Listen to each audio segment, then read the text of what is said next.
into the weekly outlook here for price action on E-mini S&P 500, E-mini Nasdaq 100 dollar index, the Dow Jones, E-mini Dow, SPY, and Ethereum. So starting on a monthly, we got a new month, the month of June. This is the last month for this contract month that we're in, M for the month of June 2024. So we start on the monthly here, kind of just zoom out a little bit. So you see April's price action created this monthly order block. How we had May trade up in it, trade above it, confirmed it, and then that price action on Friday basically was kind of like that signal that the upside should be in play for June. Got some projections here looking like 5,400 could be in play. Definitely 5,300. I think these are my 4-hour ones, but we'll probably have some different ones for like the weekly here. So, and I kind of want to clean this up as well. So we had this low, right? High, lower low, which is last week, price action, right? We can classify that as a breaker also. And I just kind of like them kind of mapped out as some swing projections kind of in place to kind of give me some rough estimates for targets, see which ones confluence with each other on like the 4-hour and the 1 hour there when I'm, setting up targets. Standard deviations. Okay. So we see how these are kind of overlapping a little bit. That 1.5 on that weekly swing projection lines up with that 5,400, 5,440, 5,450 basically. And then we can just kind of scale out and we can see, and maybe on the daily, there'll probably be another one. We can converge, but I like to keep the weekly in place, the weekly and the 4-hour, just because the reaction that we see in price from the weekly levels, you're going to see it on the 4-hour, and I use the 4-hour to drop down into the 15-minute. So again, I got the 4-hour swing point. We're on the daily. You could come in here and classify a swing projection in here, probably this candle down to this one, which is pretty close to the 4-hour, so I wouldn't come in and redo it. Again, just going out, kind of looking out on the week. It is not from peril, so we're just kind of keeping expectations a little low, just because who knows, it could just kind of grind and not really give any clean setups. Let's see, let's just lock that. But at least I want to see a close above this, if the data range, the 20-day, 53.6825. A weekly close above there, which on the 4-hour will get us a close above this 2.5 and 2 standard deviation, which could be a retracement or reversal. So if we get a close above that, we might look at this 4 here, so we can kind of see that 5,440, 5,400 in play if it gets real aggressive. But so far, at least on the week, I definitely want to see a close above 53.68 on the week. And then the higher we go up, the better. Magnitude on the month. We'll like to say we at least get up into the 5,500 potentially. We'll probably revisit that as the month goes on. But going, so we'll say that. Then going into Nasdaq, right? I got my 4-hour swing projection, but we'll just start at the month. Similar setup here on the month. Crazy month, selling order block on the monthly level. This last down close candle, trade up. So we'll see on the week what that kind of looks like.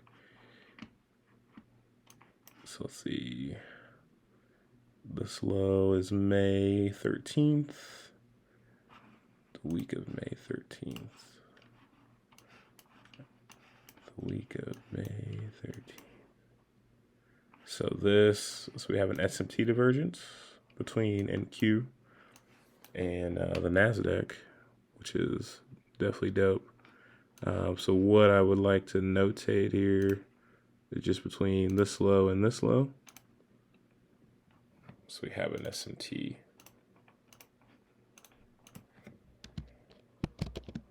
And I'm kind of just doing my charts for the week as I'm recording this. So got the SMT divergence that week, and I'll show it again.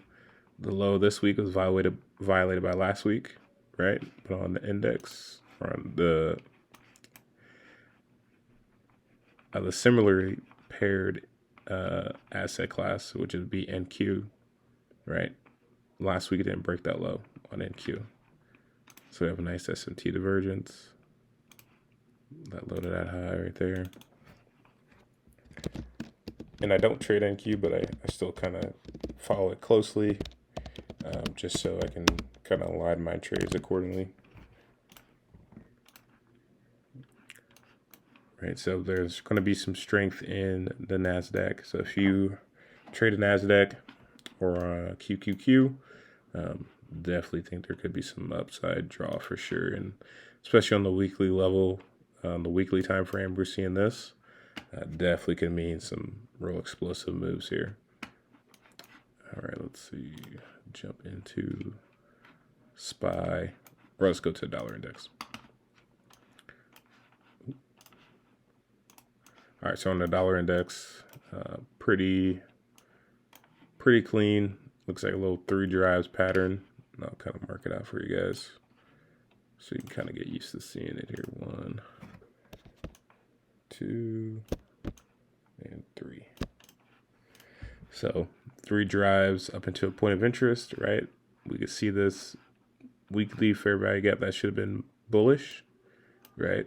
Now turn bearish. So this would inverse, and that's what kind of why I shade them gray, just because they're still in effect. We see how kind of price comes up in them, sells off inside of them, breaks this low, trades up into it, and this is on the daily, so it's pretty clean. We have a weekly bearish order block, a daily bullish. I'm sorry, these are both bearish order blocks, and they're nested inside of like this higher time frame PD array. Again, we have another fair value gap right here that's still kind of in play, that price has to respect and kind of trading inside of.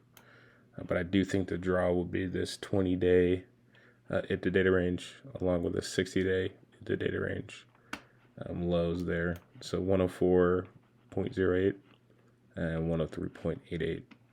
So with that kind of in line with a weaker dollar, indexes should run. Should be pretty clean week, fresh month, fresh money. So let's go into SPY again.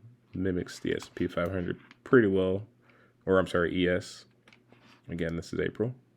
Trade down into this fair value gap, right? This high, next candle, this low, this gap between here and here. Trade down into it. Responded in May. And then on the month, we should see more buy side projections shooting us up into all-time highs. And here goes into crypto. Take a gander at it here. Again on the week. Let's just go to the month. Very similar setup to the indexes. There's major buy side liquidity, 4,900. Again, April selling, trade down into a higher time frame fair value gap. Responded in May. We should see some continuation higher, drawn up to this 4,900 level. Again on the weekly, just because that's kind of what I execute on. Swing projection, low, high, low. Taking liquidity inside of this higher time frame point of interest. Look at the response. Drop down to the daily. We have this swing point right here. You have a low, high, lower low into this fair value gap right here, our volume imbalance, and then see how we've been.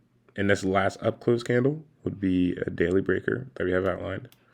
And look how the candles, the bodies of the candles, been respecting it.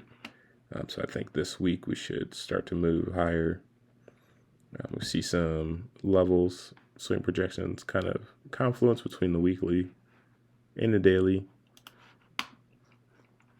Flower wasn't the cleanest on ES. As long as we respected, or not on ES, on Ethereum, as long as we respected this mean threshold of this daily breaker, bullish breaker, I was okay.